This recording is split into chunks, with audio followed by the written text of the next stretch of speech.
kung hahayaan natin na mangusap si Jesus sa atin, gagaling tayo at bubuti tayo sa ating buhay.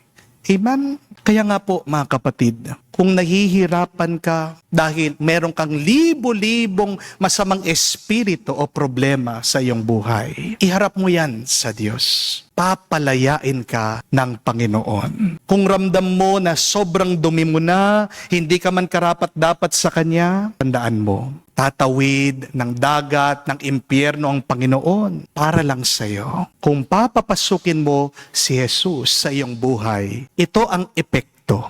Ang pagsisigaw mo ay magiging pagpupuri. Ang paghihirap mo, magiging pagpapala. At ang mga demonyo mo sa buhay ay magiging iyong anghel. Huwag kang mag-alala kapatid. Kahit na wasak o bagsak ang iyong buhay, abot ka pa rin ng grasya, ng pagpapala at ng bendisyon ng Diyos. Yan ang ating pasalamatan at hilingin natin sa banal na misang ito, huwag tayong magsawa na manalangin, lumapit sa Kanya, magtiwala sa Kanya. Amen.